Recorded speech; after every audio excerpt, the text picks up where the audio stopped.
politique internationale, le poids de l'histoire est souvent un déterminant majeur des relations actuelles. Et le cas des relations entre l'Arabie Saoudite et l'Iran ne déroge pas à la règle, bien au contraire. Les contingents qui alimentent le vieux conflit entre les deux puissances remontent parfois très loin dans leur histoire. La première opposition, qui paraît certes négligeable mais a son importance, est le conflit ethnique entre les Arabes et les Perses, remontant avant l'arrivée de l'islam dans la zone. Vient ensuite le contingent religieux entre les chiites et les sunnites. Effectivement, les deux pays mettent un point d'honneur sur la question religieuse dans leur stratégie politique. Revenons donc sur la religion d'État de chacune des deux parties. Du côté iranien, sous la dynastie séfévide, la Perse adopte le chiisme duodécimain comme religion d'État. Puis lors de la dynastie Pahlavi, les revendications laïques du Shah placent la religion au second plan sur la scène politique. Mais la révolution islamique de 1979 replace l'islam chiite au cœur même de la vie politique, sociale et économique en appliquant la charia, c'est-à-dire la loi islamique issue du Coran qui régit tous les aspects de la vie. Néanmoins, qu'est-ce que le chiisme ? Un siècle après la mort du prophète Mohammed, une division majeure marque à jamais l'islam et le monde musulman. En effet, suite à la mort du prophète, la succession de ce dernier fait débat et certains défendent la thèse que le calife doit avoir un lien de sang avec le prophète. C'est à la mort de Ali, le quatrième calife qui est aussi le cousin et gendre du prophète, que la scission sera effective et que les chiites se détacheront du sunnisme majoritaire. Il se divisera ensuite en trois branches, les zaïdites, les ismaéliens et les duodécimains. Les druzes et les alaouites sont également issus officieusement du chiisme, mais ces derniers ne sont pas reconnus par les autorités chiites. Du côté saoudien, le sunnisme wahhabite est la religion étatique. Mais qu'est-ce que le wahhabisme ? Le sunnisme est divisé en 4 grandes écoles juridiques, les malikites, les hanbalites, les hanifites et les shafi'ites. Le wahhabisme est un mouvement issu des hanbalites professé par Mohammed ibn Abd al-Wahhab. Ce dernier passera un pacte avec Mohammed ibn Saoud, le fondateur du premier royaume saoudien. C'est comme cela que le wahhabisme est devenu religion d'État. Basé sur la religion, le royaume met en place un système politique, judiciaire et social en adéquation avec la charia et refuse dans le même temps l'universalisme occidental.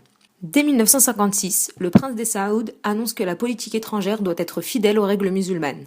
Le roi Faisal déclare en 1963 à Médine « Notre constitution est le Coran, notre loi celle de Mohammed et notre nationalisme est arabe ». En Arabie Saoudite, les chiites sont assimilés à des polythéistes et ne sont absolument pas reconnus comme des musulmans. On précise que ces derniers représentent 5 à 10% des Saoudiens. Ces deux branches opposées de l'islam ne font donc qu'alimenter les conflits entre les deux parties qui ne considèrent pas l'autre comme musulmane. On trouve ensuite la concurrence pétrolière entre les deux pays du Moyen-Orient avec les plus grandes réserves de pétrole. On sait que le développement industriel et a fortiori économique des pays occidentaux s'appuie sur une forte dépendance aux hydrocarbures. Ce qui fait que les pays européens et les États-Unis sont très dépendants du pétrole du Moyen-Orient. L'Iran, étant le 3e pays exportateur de pétrole au monde, avec 13% des réserves mondiales, occupe une place charnière sur la place internationale, malgré l'embargo américain. Après la nationalisation du pétrole iranien en 1951, l'or noir est devenu une cause politique au sein du pays comme au sein de la majorité des membres de l'OPEP. Le pétrole est donc devenu une pièce maîtresse de leur politique extérieure en se transformant en arme énergétique. En effet, le pétrole est clairement utilisé à des fins politiques par les Saouds. L'Arabie Saoudite étant le premier producteur et le premier exportateur de pétrole, ainsi que le second pays sur le classement des réserves prouvées de pétrole, l'or noir lui permet donc une grande autonomie et un fort moyen de pression. On se rappelle du choc pétrolier de 1973 mis en place pour des raisons politiques et instigé par l'Arabie Saoudite. Ces ressources en pétrole sont aussi à la base de la création de l'OPEP, dont l'Arabie Saoudite est clairement le leader. Il joue le rôle de producteur en dernier recours pour réguler le cours du pétrole, mais peut aussi prendre des initiatives personnelles en produisant plus pour baisser le prix du pétrole, comme on l'observe actuellement, alors même que les autres membres de l'OPEP lui demandent de diminuer.